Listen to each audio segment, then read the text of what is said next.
This episode of The Totally Rad Show is brought to you by Brutal Legend, available now. Squarespace. And Netflix. Hey, on this week's TRS, we're talking about Where the Wild Things Are and Paranormal Activity. And we got the video game Uncharted 2 Among Thieves, and TV is back with Stargate Universe and FlashForward.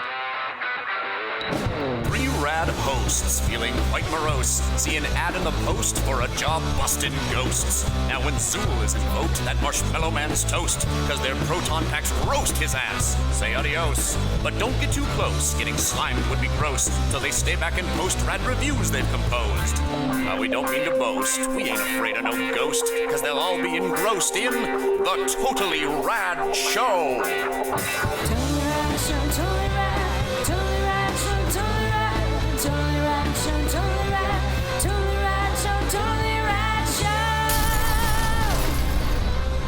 Hey everybody, welcome to The Totally Rad Show, episode number 135. I'm Alex Albrecht. I'm Jeff Canada. That's Jeff Canada. Call back. And I'm Dan last week. Trachtenberg. That's amazing. Well, you know what? At least you fixed it. Yep.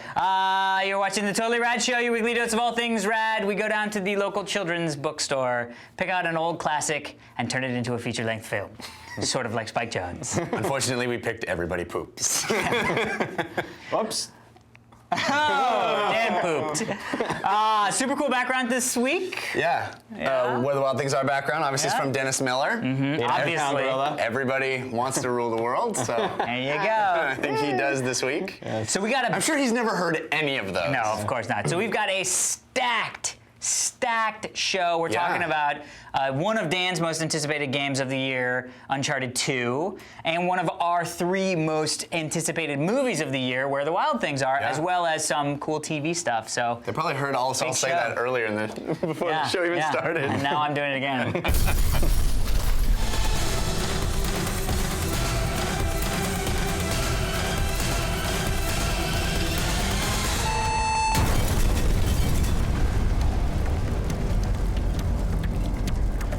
This week in movies, we're talking about Where the Wild Things Are.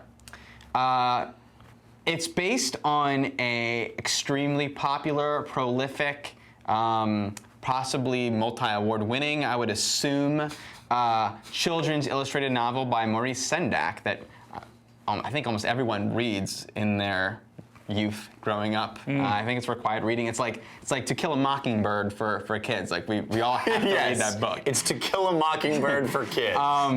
And it's Really thematically very similar. The movie is written, co-written by Spike Jonze and Dave Eggers, who is also a very prolific writer in his own right. Heartbreaking work of staggering genius.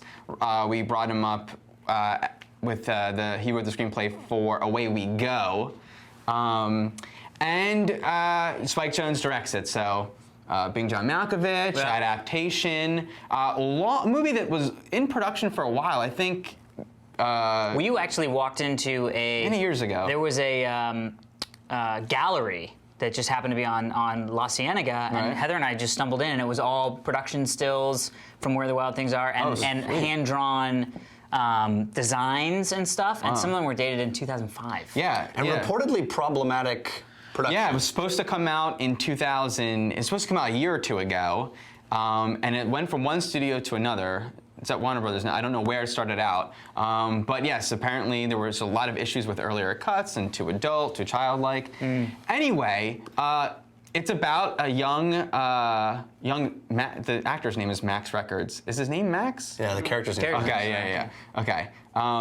So young Max runs away from home, and much like Alice in Wonderland or Wizard of Oz, winds up in this Fantasy world inhabited by creatures created by Jim Henson, which for our younger viewers, which is crazy to think that they might not know. Jim Henson is behind a movie and TV series known as Henson, not Jim Henson Company. Right. Yeah.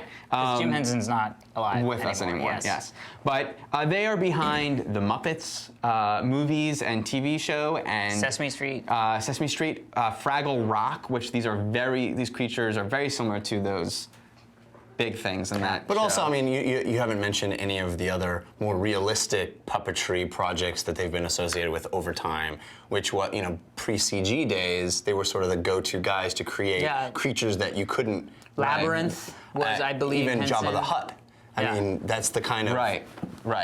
But I just what I was just thinking was aesthetically that these things fall in suit with some of the things that we grew up with, like Fraggle Rock, more so than other stuff, and that there's a whole group of kids grew up with this book but never grew up with the Henson stuff. Yeah, I think maybe there are. I love how we're so no one knows anything.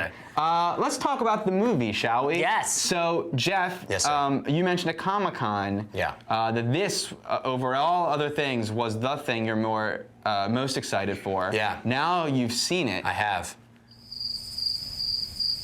What did you think? Pregnant pause. And I impossibly high expectations for this film, and there's a lot to like. I like the movie. It didn't achieve the greatness that I hoped for with all that I had invested into, even the scenes we saw at Comic-Con. And maybe this has something to do with the fact that I saw so much of it before I saw it. But it just didn't achieve the pathos that I expected. There is a lot of wonderful things about being a kid, being a child, a lot of wonderful moments of vulnerability, which you don't often find in films, and it captures that sense of all those crazy emotions and that volatility that you have when you're a young boy, particularly, that kind of those wild swings from rage and energy to sadness and fear, and it does that really, really well. Ironically, I think I liked the period before we get to the island better than any of the stuff that happens on the island. And I don't know why that is. I think it felt truer, and I was emotionally swept away by some of the interactions he has with his mom at the beginning. And when we get to it's a very dark film. It's a very dark tonal place that it's set. I just wish I had felt a little more pathos. Yeah, I agree with a lot of what you said. I kind of feel like I didn't see anything that was different than the trailer. I mean, I feel like there wasn't any. There was. I walked out of the movie feeling exactly how I felt about the movie before I walked into the movie. That's true. As far as how much of it I've seen, and I don't think that's just because I've seen so much. I think it's because the thing that Dan had said he feared was that the trailer basically explains all of what happens in the movie as far as the emotional. There's nothing.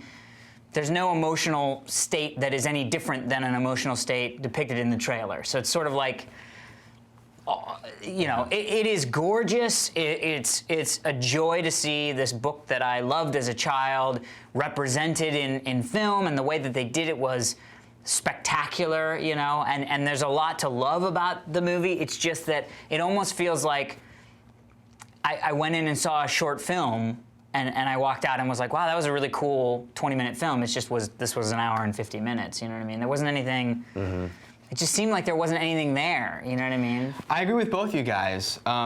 Gorgeous. Yeah, and I too enjoyed the opening sequences much more, and set in reality much more than the fantastical stuff. But I'm going to reiterate a lot of what I said at Comic-Con after seeing what we saw, because there was so many things, especially in that opening sequence, that reminded me of the emotions that I had, that I've only had as a child, that I've never had since then, that I've completely forgotten about. Can I tell you one little quick thing? Sure. I got choked up at the beginning because his mom does what you said your mom did, which is write down his stories. Yeah. And I got choked up thinking of your childhood. Yeah, that was pretty special. Always the director. And even in that sequence, there was a shot from under the table looking up at the mom that was like, oh yeah, when I used to always hide in little nooks and crannies and everything was looking up. Yeah. And just setting my mind, I was like, holy shit. And that feeling of joy of getting the other kids to play with you and then that going wrong. Having older siblings, it resonated me in a way, with me in a way that I never would have expected. And I also want to say that visually, this movie in the hands of any other great filmmaker, like a Tim Burton or a Terry Gilliam, we would have seen German expressionistic, wonderful production design. I mean, think about Sleepy Hollow. With the forest in Sleepy Hollow. It's gorgeous, but it has that very stylized, designed look. In here, it's just a forest. It's just a very mundane woods, but it felt even more special and modern because we had because Spike Jonze's touch knows to create that wonderfully minimal naturalistic cinematography and production design with just a little bit of specialness and those creatures, and once in a while, some weird structures. And I thought that was really all an incredible achievement, but I was really bored. It's too bad. Very bored. It's really bummer. Yes. Yeah. Okay. Well, you know, we're getting closer to Halloween, and Halloween. There is a horror film coming out that I'm sure many of you have heard about or maybe have seen. It's really become brilliant marketing campaign. Really become quite the phenomenon due to this incredible marketing campaign that you just mentioned. The movie is called Paranormal Activity.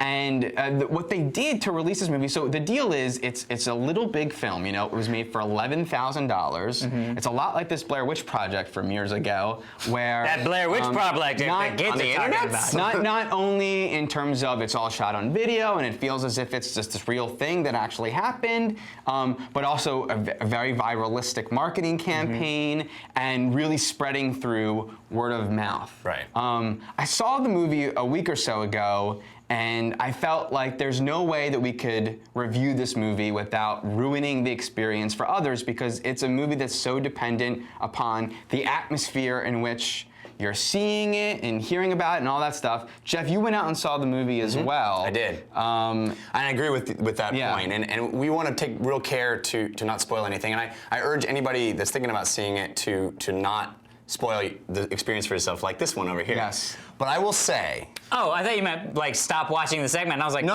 Wait, I'm in this segment. No. Well, we're not going to say anything spoiling. Yeah. I will say this. I think it's the best scary movie I have ever seen, and one of the best movies I have ever seen. I think it does what it does as good or better than any other movie does what it does.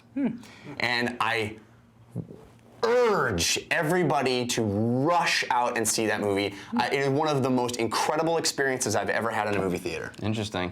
The only thing I would add to that is... And you would agree with that? No, I would not agree. No, I don't agree with that. And I think... At all. But I would like to add. One of the reasons why I didn't want us to review this movie is because I felt that the hype did not allow the movie to scare me in the theater as much as I had wanted. However, when I was home that night, I literally had a horrible Paranormal Activity related nightmare, moaning my girlfriend's name, who woke, like, literally, like, had to save me from my, I mean, you had literally, night terrors. Yeah, I had a night terror. It was covered. It was terrifying. So that happened, but So that happened. I just think we have to do our duty and inform those of you. If it's not playing in your theater, you can go to, I think, paranormalactivity.com and demand it. That was the brilliant thing, so right? Great. Yeah. I mean, like, because they're not wasting money distributing it to an area where there isn't an audience for it. They're saying, if you want this, get enough people to say that you want this, and we'll bring it to you. And then those are guaranteed ticket sales. Yeah, I mean, Not only that, but it feels like you have ownership now because you are instrumental in bringing it to yourself. I mean, that's such a great idea. Like, throw a Paranormal Activity party in your neighborhood. Get enough people together to come that would see it. And we'll walk it out there. It's created this buzz, this thing. Yeah. Boy, I loved it. I thought it was incredible. I'm excited to see it. Yeah. Yeah. Well, yes. Okay. I mean, I shouldn't be excited. Night terror.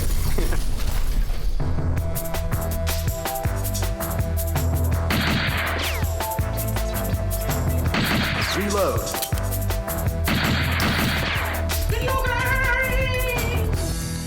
So this week marks the beginning of the huge fall rush of holiday titles, and we've got one of the games that we've been looking forward to with much anticipation, and that is Uncharted 2 Among Thieves.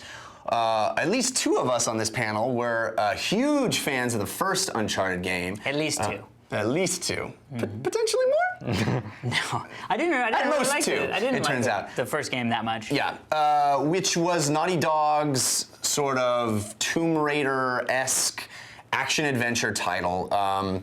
This is the sequel that uses the same character. We're with Nathan Drake, who is a descendant of Sir Francis Drake and a treasure hunter a la Indiana Jones. The game is, I'm just going to go ahead and say, I think it is the pinnacle of interactive movie at this point. Very high production values. I said Naughty Dog is the company that did it. It's a PS3 exclusive game. I'm sure if you've watched the show, you know about Uncharted 2. It's making a big splash. Dan, did it live up to your expectations? Expectations set by playing through the first Uncharted twice, which may have been the first time I've ever done that with a game, and have subsequently Ever? done that. Yes, Wow. I think that may have been my cherry that I broke. Gross. Yes. And owning the score, which has made an appearance again in this Uncharted 2. So I love this universe. I loved this game. But I will say the highest commendation I can give this is that I like the first one more. Really? Because I don't think there's any That doesn't other. seem like a very high commentary. Let me tell you about this. I don't think there's any other game sequels where the sequel is not as good as the first. Usually games, different than movies, improve upon, because the story and stuff like that aren't really as important in the game, which is usually what lacks in a sequel. I didn't like the story as much in this game, and that's why if I had to play it again, I would just play the first one a third time rather than this one again. Because this is so cinematic, so much like a story, that the reason why I'm playing is because I love this dude. And I love what he says. Totally In a totally macho. hetero way. And I love what he says to that girl who's helping him along the way, and then the other characters that are coming in. I just want to follow their story. That's why I'm playing. And I will say that more so than the first one, I felt like when gun battles happened, everything halted, and I was in an arena, and gun battles were happening. And I wish Definitely the case. I wish that I liked in the first one. Felt there were more ideas of where I felt like this hero playing the story, and I was shooting along the way and fighting along the way, but it felt a little bit more pure, clean, and less just like a shootout that got a little bit redundant, rinse and repeat. But there are some incredible story elements. There are some incredibly well done set piece moments. A lot of them. I wish that there were more. Really? But the ones that so many. I didn't think Almost there every other level was a set piece. I didn't find that. I thought The whole train level was a set piece. Well, from the train level on, it's like Non-stop. you don't stop. Like I was waiting to set the game down for the night, and I was like, I can't. There's no break point. You in should this. say that that's the part of the genius of this game. No loading at all, ever. No stop. You're just in this story, and it almost feels like I can't stop playing. There's no. It's true. And it should be said, too, that there's a multiplayer aspect to this game that wasn't around in the first one that is really good. I played a little bit of just regular multiplayer, and it is more like GoldenEye than any other multiplayer I've ever played. And I think that comes from the simplicity of the maps, and it just felt very much like that. And then there's a co-op multiplayer that spectacular. Now, the only other time I've done that was Rainbow Six, the treasure hunt mode, where you're just with another guy and you're just killing a bunch of dudes. Here, there's cutscenes. There's a story. It's really fun. Now, I only saw 2 levels. I don't know if there's more, but that was pretty special. So, What did you think? So I had a lot of issues with Uncharted 1, I guess. I did not like the Drake's story. Fortune. I thought the story was just really cut and dry, copy and paste, mundane, never interested me. The graphics were okay. I really hated the gunfighting. I mean, I really did not like Uncharted, the original one. Drake's Fortune, yeah. That said, I think this game may be the best single-player game I've ever played. Woo! Definitely has some issues. But I don't care about the issues because like a good example was the opening sequence which they've showed all over the internet. It was at E3 where you're kind of climbing up a train. Mm-hmm. Not once did I feel like I could do something as the controller and affect the outcome of that scene. I could climb it up, but there was nothing I could do to make him fall off and die. Oh, I fell off and died then. So it took a while because halfway through the entire game I just went. I mean, no, I didn't. No, I mean literally every time I would get onto a wall, I never felt like I was in peril. I was always just constantly pushing up and hitting X, and I would get to where I was supposed to go. For the most part, you fall off every once in a while, but for the most part, I never felt that. So that was an issue I had. What I loved about this game was it's the first time where the cutscenes were something that I devoured. And the story got me. I was in it to win it. I don't know what happened, but I literally would sit there holding my controller watching a 20-minute cutscene, and then I was like, oh, good. Oh, I need what's going to happen next with the story, which is not at all how I felt about Drake's Fortune. And the graphics are unbelievable, and they really helped increase the gameplay of the gun battles. I really felt like I was, and great gameplay elements, like when you're helping the hurt guy, and you can only use the one gun, and you're like walking, Mm-hmm.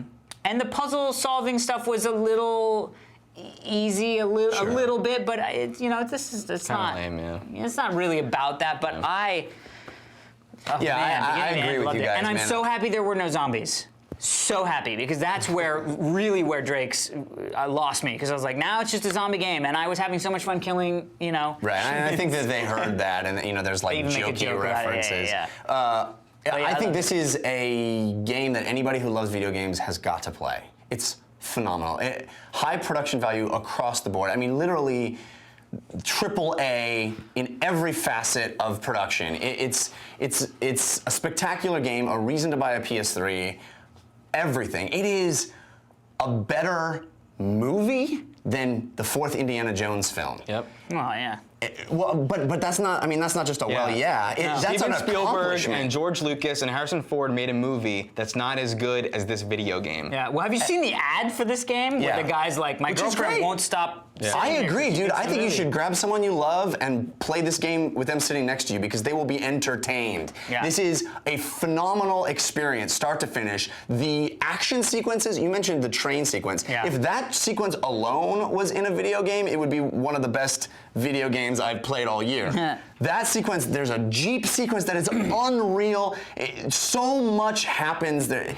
You're in wildly different areas that all look absolutely stunning. I think this is one of the best graphics engines ever. Is it new or is it? Well, it's the one from the first game, but obviously they've made improvements.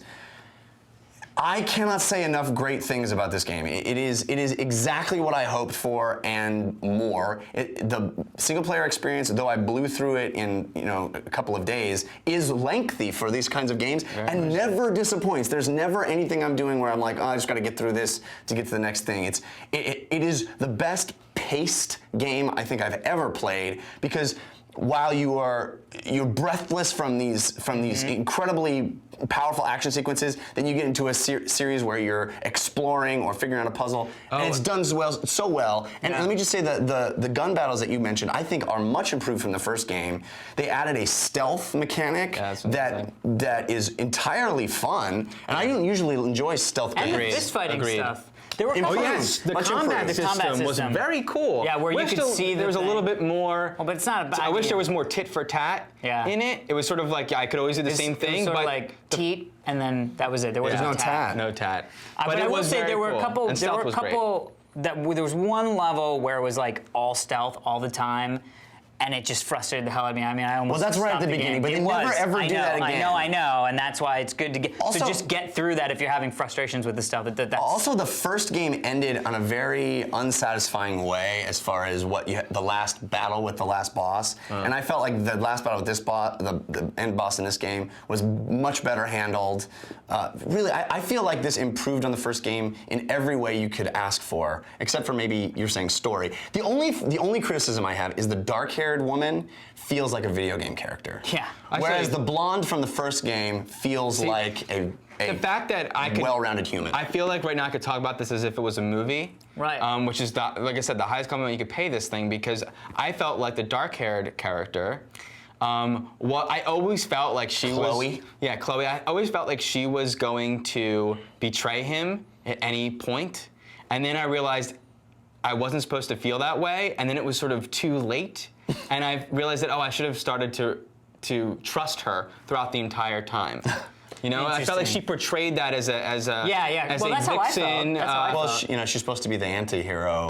But she's the anti-hero, not. I thought she was Famke Janssen in GoldenEye, and I realized that wasn't who she was. Right. It feels like a sequel to a first game in the same way that movies get sequels, where when Sully comes in, you're like, I love this guy. I remember Sully. And other characters that were like, yes, but like other movie sequels, I felt like it had a more complicated plot as opposed to a better. Like I felt like the plot of the first one was so exactly perfect and clean and pure, and then this was just like, let's just add more characters, like, you know. And maybe that's what I liked about it. Was the other one, because the other one just seemed, I really couldn't connect with the plot of the other one.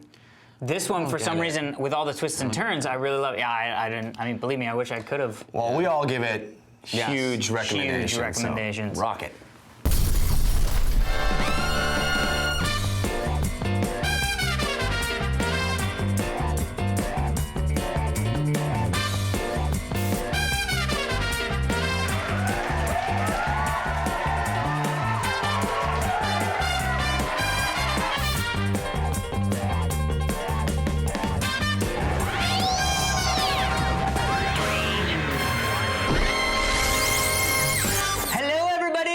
To the first ever new edition of the TV segment. Yeah, what? Pretty sexy background, Schwank background, lots of cool stuff. You should go to the website and download it because there's a lot of really cool thanks, little Nikki, things. again. Thank you, Nikki. And also, new TV interstitial. What's up? Oh, yeah.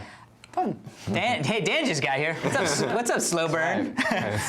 So, in TV, we're going to be talking about two new, maybe you would call them sci-fi shows. Obviously, Stargate Universe is a very much sci-fi show, but also FlashForward, which is ABC's new sort of, well, Lost is almost done. We might as well jam something in there that's sort of like Lost.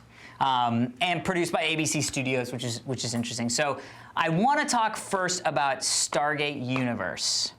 So Stargate was first a movie, which was a great movie. Did you guys see Stargate? I did. I really liked that movie. Stargate. I never got bit by the Kurt bug. Russell. I've seen it many times, and I find it You've boring. seen it many times? I've seen the movie many times. Interesting. And you never got into it? I always found it very boring, and I never understood what was so spectacular about it. Conceptually, the sort of premise of Stargate the movie, and then Stargate the series, Multiple and then series. Stargate SG-1, which is the first Stargate series, Stargate Atlantis, which was the first spin-off of the Stargate series, and then now we're at Stargate Universe. Basically, Stargates are these dimensional doors that you can tune to walk through to other dimensional doors sort of all around the galaxies. Like a DIY wormhole. Exactly. Yeah. Similar to Made a by old people. slider or a Doctor Who telephone Similar. booth. Yes. It's basically a transport protocol. So it's like HTTP. For humans and time-space maneuvering. So what the people sort of set out to do with Stargate Universe was to kind of get rid of all the back stuff for the Stargate world and say, if somebody is into sci-fi, they should be watching one of our Stargate shows. Maybe they're a little bit like, oh yeah, Stargate, that's that weird thing where they're on these different things and there's all these like political battles between the different alien races and blah, blah, blah. I can't get into that on Tuesday. So they went, okay, well, let's figure out a way at which we can kind of clear that back slate and just draw in the people who are interested in You just Stargate. exactly explained my situation. But that's exactly Well, what I always felt like I should be watching Stargate, but I never got into it, and I can't start now. Exactly. Welcome to Stargate Universe. Yeah. So Stargate Universe stars Robert Carlyle, which is very interesting that Robert Carlyle, our friend and confidant, Full Monty man. from Full Monty, from Trainspotting, from 28 Weeks Later, super cool British actor, as well as sort of relatively no-name cast, but also has people like Ming-Na from ER and Richard Dean Anderson, who was in the original Stargate SG-1, has been doing some special guest stars to kind of get the ball, merge the universes, as it were, as well as Lou Diamond Phillips. LDA, as the internets like to call The him. Phillips, as it were. So the concept... LDP? Excuse me. The internet's, thanks for correcting Internet the is very wrong. I just report. I don't. So Stargate Universe basically follows a group of people who have discovered the sort of ninth Chiron, which is what they call it, which is basically there's a switch on the dial that nobody can actually tune into. They finally figure out how to tune it into. It was Chevron. Chevron, yeah. What did I say? Chiron. Chiron, Chevron, same thing. Actually, totally different. So ninth Chevron, it opens up this wormhole. They go, they're through it, and now they're on this giant spaceship, very, very, very far away from Earth.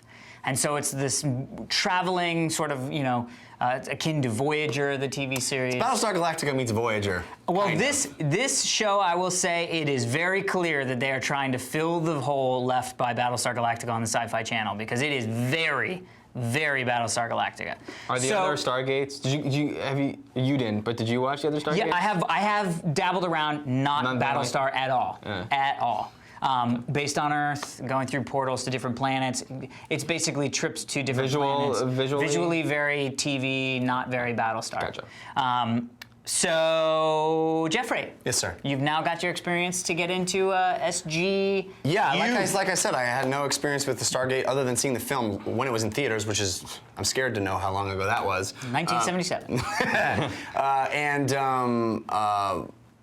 Was very excited about the prospect of this simply because I was like, oh, it's going to let me start from scratch. Yeah. In fact, I think I was the one who pushed for us to even watch it. Most definitely. I did not care for it. Did not even like it a little bit. And I know a lot of people are really into it. And I think 95% of my objection to the show, my distaste for the show, is from the Eli Wallace character. And he's this. It was great in The Good, the Bad, and the Ugly, but since Eli Wallach? Yeah, no. We sort of, I think the way that they decided, the conceit that they used to usher new people into this universe was to start with this kid who plays video games, and he is ushered into the world as a newbie, and we sort of see the experience through his eyes. Last Starfighter. Unfortunately, if your movie is not called Last Starfighter, I don't want you using that idea. I found it absolutely, completely off-putting. Yeah, interesting. And it's unfortunate because I think the ideas in the show are kind of interesting, but I watched the 2-hour season premiere and then the next episode after that, and it felt like work to get through them. I just did not like them. Interesting. Okay, Dan, did you have I feel bad because I think a lot of people are digging okay. it. Well, hey, we all have our. I did not feel that way. Really? I cared for it. Good. Interesting. Same background as Jeff. Never seen it, but Theater always major. like kind of curious, but daunting task to undertake. Yeah.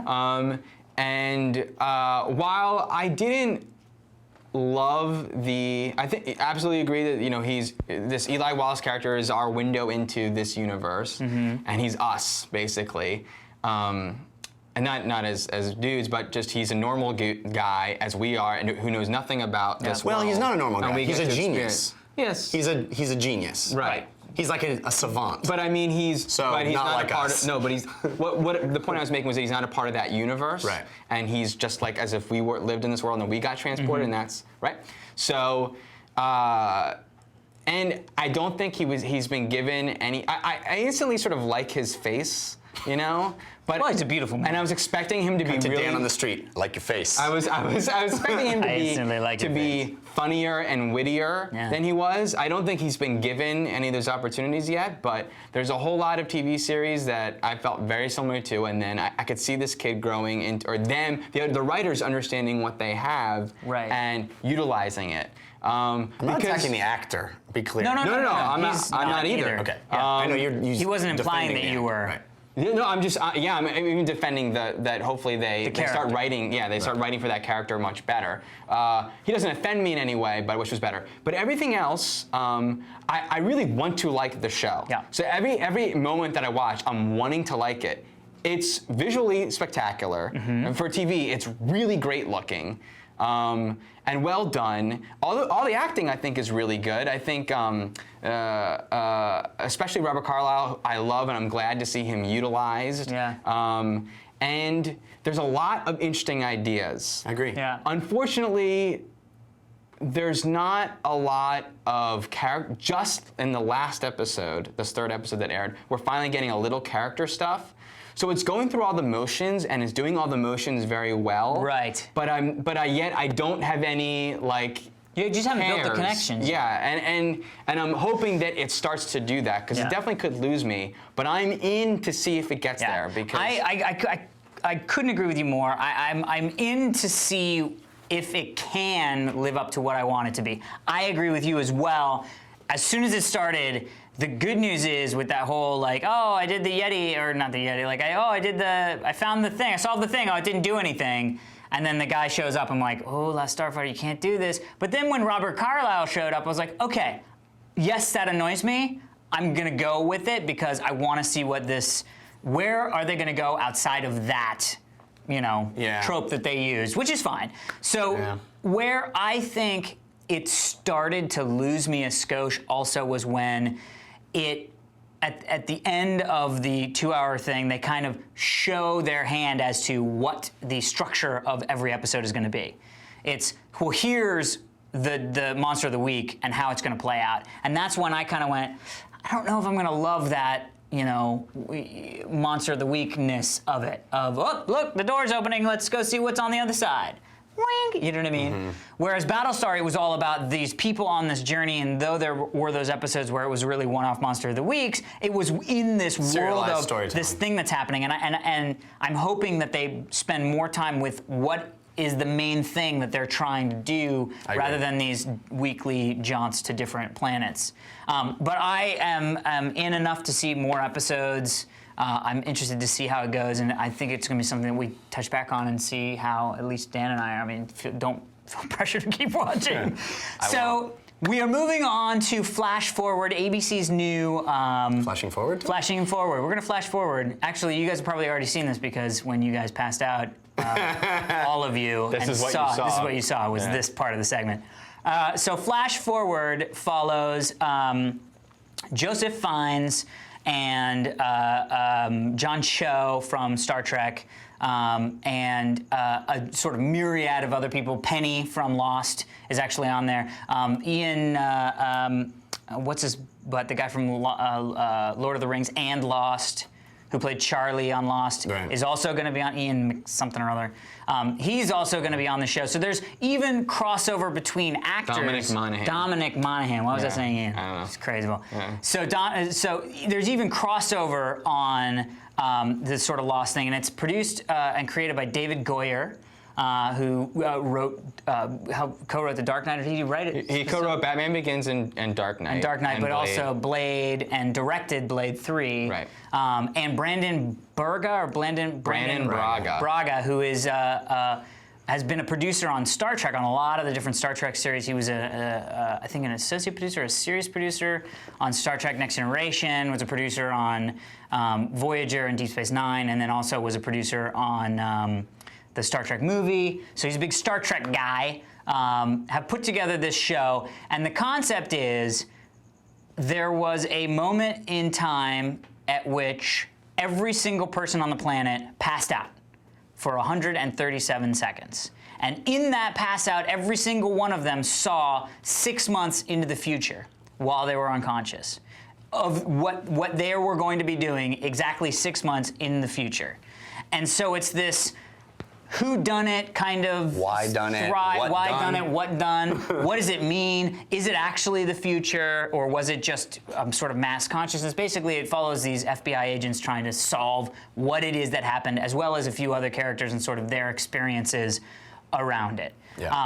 Big undertaking. Daniel, what did you think of Flash Forward? Well, first things first, Shakespeare in Love is one of my favorite movies of all time, and I've been wondering what the heck happened to that awesome dude who played Shakespeare, and he's been in a few things. But Ralph Fiennes' brother. Yeah. Come on, do something. So it was a joy to see him on TV, or a joy to see him on a thing I'm watching.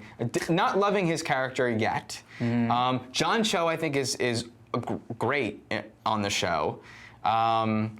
I love the premise, love the ideas, find some of the ideas that it's exploring interesting, wishing it was exploring other things, though it has plenty of time to do that.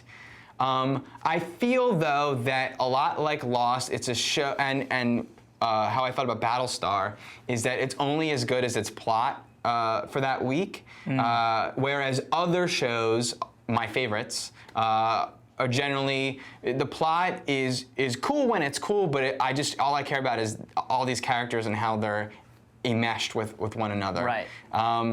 So it's only doing the one thing for me, and I'm not loving it yet. I'm interested to see more, just because it's got such a WTF premise. Yeah. That I just kind of want to. Wear the face? Yeah, Why that face? Beyond that premise, I'm not very interested. Okay. What do you think as far as the production sort of quality? Very hot for television. It's extremely well done. Okay, that's all I need. Yeah. Jeffrey. I'm very mixed about this. The first episode, I really got the uh-oh feeling, and it just didn't work for me. But the second episode, I was hooked, and I think it worked. It was mostly because it really kind of got to the meat of the ramifications of what this might mean to people seeing 6 months in the future. It really completely changes the fabric of interpersonal relations, of how one lives one's life.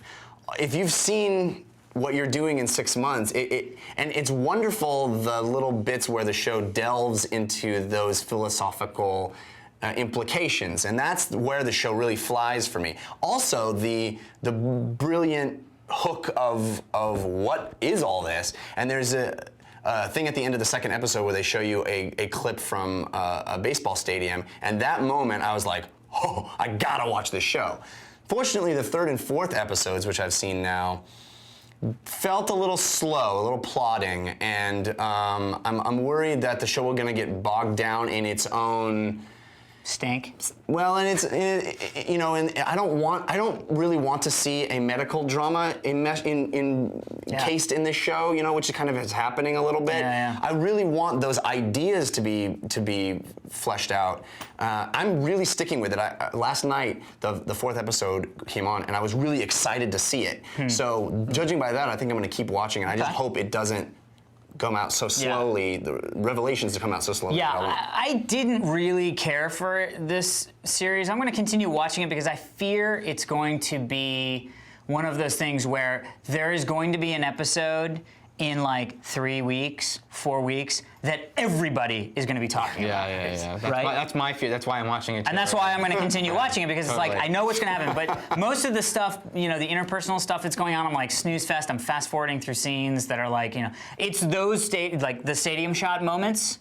That is the only reason I watch this show. Crows. The problem is the crows. Yeah. The problem is those moments are 5 minutes out of a 55-minute TV series. So I feel like I have to bear through a lot of stuff to get to that good nuggets of fun sci-fi stuff. But again, you heard it here first. In 3-4 weeks, all your friends are gonna be talking about that crazy ass stuff that went down on FlashForward. So stick with it. To further articulate what I was saying before, it's my fear is that in the writers' room for this show, they're talking about, and then what if it's this, and then what if it's that, and da-da-da-da. Whereas I feel like the writers' rooms of my favorite shows, it says, and then Mal and Jane, they don't get along, and then Landry and da-da-da, they're gonna have a thing. It's they're talking about people and characters and how they are happening. Yeah. We're supposed to this, because the things that we're talking about, things that I talk about, we recently got hooked on Friday Night Lights, we're talking about, and then when he did that, and this show, the things we're talking about is crows. Yeah. Baseball stadium. But there's a certain joy in just figuring it out that I think is keeping me in. We're going to have to see how it goes. Same thing with Battlestar, by the way. Both of them a little iffy, but we got to watch more. What up, TV? All right, everybody, before we get to our email, we do want to thank our sponsors, such lovely sponsors as Squarespace.com. Now, Squarespace.com is the best place to have your website hosted, not only because the hosting is so dirt cheap and you get tons of space, by the way, and processing power behind you. Kevin did a post on kevinrose.com and got all the way up on Dig, and the site didn't go down, and he was going to email the guys at Squarespace and say, hey, thanks for boosting my just generic account that I bought. up to like super accounts so that I didn't get pulled down. And he was like, nope, we never boosted you. That's the generic account. That's the $8.95 a month or whatever. Our site's on Squarespace. Our site is on Squarespace, totallyradshow.com. It's a great place. Not only that, but it's the best WYSIWYG editor out there. So you yourself can manage your own website. Great. If you use the coupon code TRS when you check out, when you sign up for your Squarespace account, you'll get 10% off the entire lifetime of your website. You can't pass that up. You can't. You can't. Squarespace.com. You know what else you can't pass up? Brutal Legend. It's the new game from Tim Schafer's Double Fine Studios. Yep. Tim Schafer, the guy who did Psychonauts, he's one of the coolest, funniest game producers alive. It's a game starring the voice of Jack Black, and you play as this character, Eddie Riggs. Let me tell you about Eddie Riggs. They've just heard that. He is this roadie who gets sucked into this world that is completely like heavy metal. It's all rock gods. Ozzy Osbourne's in the game. All kinds of cool stuff. Freaking awesome game. It is out now. You gotta get it. It's at brutallegend.com. You can also see all the stuff that all the Revision 3 shows have been talking about Brutal Legend if you go to revision3.com/brutallegend. Very cool. Do that. And Netflix.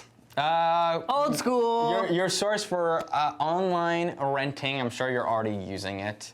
But if you're not, Use it. they have over 40 shipment centers. No, I was gonna say 90,000 titles. Over 90,000 titles. Tons of Blu-rays. Could not recommend more. Adaptation, which is my favorite Spike Jonze movie, one of my favorite movies. I don't know if it's available on Netflix, but check and see if they have the Director's Series. All of them are great, but the one on Spike Jonze, which has all his music videos, are phenomenal. Beastie Boys music videos and Famous Beastie Boys music video. Stuff. So go to www.netflix.com/TRS. That's right. To sign up, you get a two-week free trial. You gotta make sure to put those wwws in there, and you get a 2-week free trial. Almost as important as those wwws is the TRS at the end. Yes. Oh, so sweet. All right, well, let's get to our email, shall we? Love the show, live in China, and I downloaded the podcast, but it seems that your new website is blocked here. Weird. It's that awesome. It is. The Chinese government is going, this is going to make people screwed up. I don't know what that means. So my question is, what's the closest you've come to doing something illegal? Regards, Babesh. Perhaps it should have been phrased. What have you done? How far over the line? Yeah, I was about to say. What do you mean? What? Well, let me think of all the things that I almost did illegal and not tell you about all the illegal things I've done. You guys haven't done that many illegal things. No, probably not. There was that. You only Well, wanted the in, like, one 2 he's states. referring to is similar to, I'm sure, something we've all done. Or like downloading things that Yeah. we shouldn't have. Okay, well, Jeff, what did you do almost done illegal? Before I say that, I forgot to say in the TV section. Nothing can be held against me in the court of law. I plead the fifth. Is I've been loving Modern Family, and I know a lot of people that watch the haven't seen show it yet. told me to watch, and I appreciate it because it's awesome. Cool. Yeah. Anyway, illegal stuff. I'm actually have had a pretty Legal life. Pretty legal life. I didn't do Pretty. I did not do the thing that I think a lot of kids kind of do as a rite of passage, which is like shoplift. I never did that. I've never shoplifted ever. I never really desired it.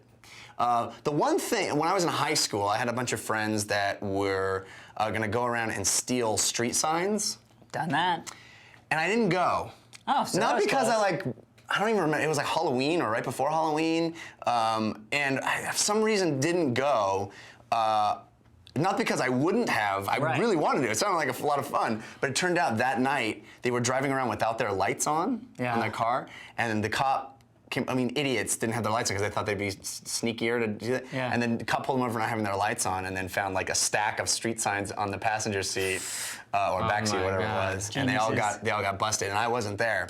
So that's +1 for me, not Yeah. getting busted. That's What about awesome. you, Mr. Illegal Man? Similarly, never shoplifted. Dan Sticky Fingers. Dan Slimy Fingers. I don't know. I'd steal it, but it. I think the only times I've flirted with danger are probably times that I've probably described on the show previously, like obtaining fireworks and putting them all in a Yep. all of them in a box to see what would happen. Or And then I putting think that I box was away. so my friend and I we had bottle rockets one year, and we wanted to see what happened. You know, normally you put a bottle rocket in a bottle and it shoots up in the sky. And then we decided, what happens if you put it on its side? Does it still work? Oh, that's wise. Oh, of course it worked. What happens And if I aim it towards you? What if I put it in my mouth? Shot out through a fence and hit a cop car. What? Yes. Why did you And aim then it at the cop came and car? We were in first grade, actually. Wow. And we ran around the high school. Sprinted. Yeah. We used to I mean, that's it. That's it. For me, I will say that the one thing that I did as a kid that I really enjoyed, but it was also probably not quite legal, was we Murdering had a 12 lot people. of pools. We had a lot of pools in our neighborhoods, and so we would go to out at night. We would go out and find either public pools or whatever that were like locked down and jump the fence, Yeah. and then go swimming in the pools, a la Piranha. A la The movie Piranha. Piranha. And that was really, really fun because one, you're swimming and it's at night, so it's like cool. Yeah. But then also you're not supposed to be there, so it's like this whole like, and then grab your clothes, and then you have that moment of like if a car comes by and they kind of go by too slow, and then you're in the pool and you're like really quiet. You watch the does car sound go like by. fun. It was really fun. It was really fun. I mean, stupid, but really fun. And actually probably illegal. So That reminds me, my friend had a yard with a fence, and it kind of was on a hill, and there was a road that went right by, and he had an orange tree. Yeah. And we used to take oranges and throw them over and try to hit cars that were going by. It's probably illegal. What? You could kill yes, them. you could kill people. that's probably why it's illegal. Luckily, terrible aim. Good man. So hopefully that answers your question. If you would like to have your question read on the show, please feel free to send your emails to fans@totallyradshow.com. Fans at totallyradshow.com is also where you would send us a background like Dennis Miller did. We really appreciate Dennis Miller taking the time to make us a background. You can also go to Totally Rad Show. What? I didn't say anything that wasn't true. I didn't think you did. TotallyRadShow.com is also a place you could go to check out this background, all the backgrounds we've ever done, the TV, new TV background that's is there up. for you to check out. Also, our logo, so you can make your own background and send it to fans at TotallyRadShow.com. Correct. Also, check out our blog, TotallyRadShow.com/blog is a place where you can find out the movie and video game we'll be reviewing next week. And Some also, good behind-the-scenes photos that Mikey took of us for the new intros. Yeah, very fun. Every week we're going to Which- put up the photos that we take for those intros and a time lapse of Mike making them Which into is awesome. ridiculous. It's just like cool. Bob Ross 2.0. It's like extremely Too soon, too soon. Yeah. Not soon enough. Needs to be more Bob Ross jokes. If you want to get TRS swag, Head over to jinx.com/TRS, and we want to thank everybody who donated to our Extra Life event that we did last Saturday. It was Hopefully super we fun. raised- Well. We raised A large amount of money. About $3,000 just from people, and then the people that are on our team was even more money, and we really can't thank you guys enough. Thank you very, very Yes. much. And all that money is going to go to help the Yes. Texas Children's Hospital. And in future episodes, we're going to be mentioning we're actually doing something with the Seattle Seahawks. Are doing a big charity event, and one of the things is a silent auction. And one of the things that we're We're going to auction auctioning off Dan and Alex being tackled by the offensive Seattle line of the Seahawks. Seahawks. So you could help Full with, speed. What? with that. Full no, it's combat. not at all. It's not. We have more information on that coming up. So that is it for Can I this go week's bungee edition of the Totally Rad Show. I almost said Dick Nation. I'm Alex Albrecht. You literally go like this. Jeff Canal. Dan Trachtenberg. We'll see you next time.